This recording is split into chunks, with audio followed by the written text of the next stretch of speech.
Hey guys, Indian Navy requirement 2026 or কাৰণে notification আহিছে যদি আপুনি ভাবি আছে Indian Navy ত আপোনাৰ নিজৰ career আপুনি start কৰিব তো এইটো ভিডিও আপোনাৰ কাৰণে যদি আপুনি interested হয় এইটো ভিডিওত আপুনি চেক কৰিব পাৰিব যেটো requirement আহিছে requirement overview খিনি লগতে vacancy details খিনি আৰু vacancy খিনিত apply কৰোতে কি কি eligibility criteria আপুনি follow কৰিব লাগিব কেনেকৈ আপুনি এপ্লাই কৰিব কেতিয়াৰ পৰা এপ্লাই ষ্টাৰ্ট হ'ব কেতিয়ালৈকে লাষ্ট আপুনি এপ্লাই কৰিব পাৰিব সিলেকশন প্ৰসেস কেনেকুৱা হ'ব তাৰে কমপ্লিট ডিটেইলছ মই আপোনাক এই ভিডিওত প্ৰভাইড কৰিম যদি এটো ৰিকুৱাৰমেন্ট ৰিলেটেড কোনো ধৰণৰ কোৱেশ্চন থাকে আপুনি ভিডিওটোৰ কমেন্ট সেকশনত কমেন্ট কৰি দিব উইদিন 48 আৱাৰ্ছ আপুনি জব এলাৰ্ট টিমৰ পৰা ৰেছপন্স পাব তাহক দেৰি নকৰি আজিৰ ভিডিওটো আৰম্ভ কৰো Indian Navy Officer Requirement 2026 ৰ কাৰণে notification আহিছে আৰু তাৰে কমপ্লিট ডিটেইলছ আপুনি এই ভিডিওত সিস্টেমেটিক চেক কৰিব পাৰিব এতিয়া চাই লওক যেটো ৰিকুৱাৰমেন্ট আহিছে ৰিকুৱাৰমেন্ট overview খিনি অৰ্গেনাইজেচন নেম দি আছে ইণ্ডিয়ান নেভিৰ পৰা আহিছে নোটিফিকেশনটো পোষ্ট নেমটো দি আছে শৰ্ট সাৰ্ভিস কমিশন অফিচাৰৰ পোষ্টৰ কাৰণে আপুনি এপ্লাই কৰিব পাৰিব যেটো ৰিকুৱাৰমেন্ট আহিছে টোটাল ভেকেন্সি দি আছে আপুনি এপ্লাই কৰিব পাৰিব 260 পোষ্টৰ কাৰণে জব লোকেশনটো দি আছে আপোনাৰ অল ইণ্ডিয়াত দি আছে জব লোকেশনটো আৰু ট্ৰেইনিং যেটো একাডেমি দি আছে ইণ্ডিয়ান নেভেল একাডেমিত হ'ব আপোনাৰ ট্ৰেইনিং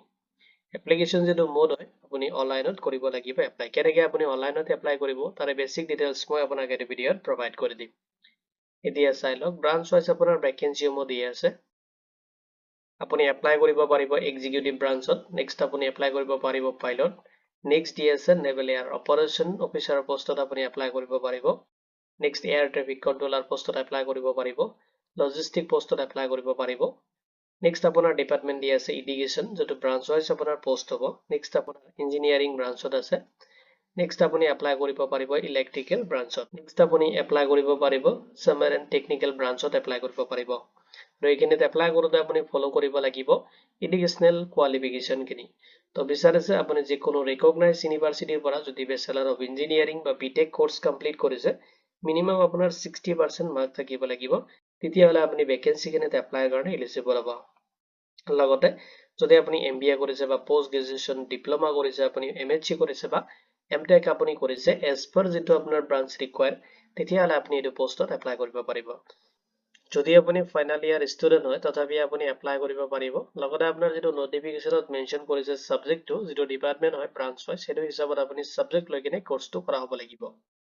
আৰু নেক্সট আপুনি চাব লাগিব এজ লিমিটটো যেটো এজ লিমিট দি আছে এটো ব্ৰাঞ্চ ওয়াইজ আপোনাৰ ডিফাৰেন্স কে দি আছে আৰু এজ লিমিট আপুনি ক্যালকুলেশন কৰিব যেটো এলিজিবিলিটি ক্ৰাইটেৰিয়া আপোনাৰ এপ্লাই যেটো লাষ্ট ডেট দি আছে এই হিচাপত আপুনি এজ লিমিটটো ক্যালকুলেশন কৰিব আৰু ব্ৰাঞ্চ ওয়াইজ আপোনাৰ যিখিনি পোষ্ট দি আছে তাতে আপোনাৰ এজ লিমিট বেলেগ বেলেগকে দি আছে যিখিনি আপুনি চেক কৰিব পাৰিব লগতে চাই লওক এলিজিবিলিটি ক্ৰাইটেৰিয়াত আপুনি মাষ্ট বি ইণ্ডিয়ান সিটিজেন হ'ব লাগিব তেতিয়া হলেহে আপুনি হেটো ভ্যাকেন্সিত এপ্লাই কৰিব পাৰিব আদাৰৱাইজ আপুনি এপ্লাই কৰিব নোৱাৰিব এতিয়া চাই লওক সিলেকশন প্ৰসেস খিনি তো ফাৰ্স্টত আপুনি এপ্লিকেশন কৰাৰ পিছত আপোনাক শৰ্টলিস্টেড কৰা হ'ব আৰু শৰ্টলিস্টেড খিনি আপোনাৰ যদি একাডেমিক পাৰফৰম্যান্স আছে ইয়াৰ ওপৰত বেস কৰি কিনে শৰ্টলিস্টেড কৰা হ'ব নেক্সট আপুনি এসএসবি ইন্টাৰভিউ হ'ব হেখিনি আপুনি এটেম্প কৰিব লাগিব নেক্সট আপোনাৰ মেডিকেল এক্সামিনেশন হ'ব নেক্সট আপোনাৰ ফাইনাল যেটো মেৰিট লিষ্ট হয় হেটো সিলেকশন ওলাই যাব যেটা আপুনি অফিচিয়েল ওয়েবসাইটতো আপুনি চেক কৰিব পাৰিব এতিয়া চাই লওক স্যালাৰি এণ্ড এলাউন্সেস খিনি দি আছে যেটো ৰেংক দি আছে সাব লেফটেনেন্ট যেটা আপোনাৰ পে লেভেল দি আছে 10 হ'ব আৰু এপ্ৰক্সিমেট আপুনি মান্থলি স্যালাৰি দিছ ইনক্লুডিং হ'ব এলাউন্সেস খিনি যত আপোনাৰ আদাৰ এলাউন্সেস খিনি ইনক্লুডিং হৈ থাকিব এতিয়া চাই লওক কেনেকৈ আপুনি এপ্লাই কৰিব অনলাইনত তো অনলাইনত এপ্লাই কৰিবলৈ ফাৰ্স্টত আপুনি অফিচিয়েল যেটো ওয়েবসাইট আছে তাতে ভিজিট কৰিব লাগিব আৰু ফাৰ্স্ট টাইম যদি ভিজিট কৰি আছে আপুনি তাতে ৰেজিষ্ট্ৰেচন খিনি কমপ্লিট কৰিব যত আপোনাৰ বেসিক কিছুমান ইনফৰমেশন তাতে ফিল আপ কৰিব লাগিব আৰু এপ্লাই যদি আপুনি কৰিব ৰেজিষ্ট্ৰেচন প্ৰসেসত তাতে আপোনাৰ ভ্যালিড ইমেইল আইডি আৰু মোবাইল নম্বৰটো আপুনি ইউজ কৰিব নেক্সট আপুনি লগইন কৰি কিনে আপোনাৰ এপ্লিকেশন ফৰ্মটো ফিল আপ কৰিব লাগিব আপলোড কৰিব আপুনি ৰিকুৱাৰমেন্ট ডকুমেন্টছ খিনি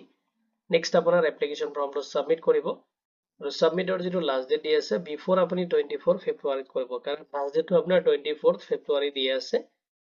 আৰু আপোনাৰ এপ্লিকেশনটো সাবমিট কৰাৰ পিছত আপোনাৰ যেটো এপ্লিকেশন একনলেজমেন্ট ৰিসিভ হয় হেটো আপুনি প্ৰিন্ট আউট ৰাখিব এজ ফিউচাৰ ৰেফাৰেন্সৰ কাৰণে ইম্পৰ্টেন্ট ডেটস খিনি চাই লওক অনলাইন এপ্লিকেশনটো আপোনাৰ 24 জানুৱাৰী 2026 ৰ পৰা ষ্টাৰ্ট হ'ব আৰু লাষ্ট আপুনি এপ্লাই কৰিব পাৰিব অনলাইনত 24 ফেব্ৰুৱাৰী 2026 লৈকে কোৰ্স যেটো কমেন্টমেন্ট দি আছে এটো জানুৱাৰী 2027 লৈকে আৰু ইম্পৰ্টেন্ট যিখিনি লিংক আছে মই আপোনাক এই ভিডিওৰ ডেসক্ৰিপচনত প্ৰভাইড কৰি দিম যদি এটো ৰিকুৱাৰমেন্ট ৰিলেটেড কোনো ধৰণৰ কোৱেশ্চন থাকে আপুনি ভিডিঅ'টোৰ কমেন্ট সেকশনত কমেন্ট কৰি দিব within 48 hours আপুনি জব এলাৰ্ট SK টিমৰ পৰা ৰেছপন্স পাব ভিডিঅ'টো চোৱাৰ বাবে ধন্যবাদ দি কিনে আজিৰ ভিডিঅ' মই ইমানতে সামৰিছো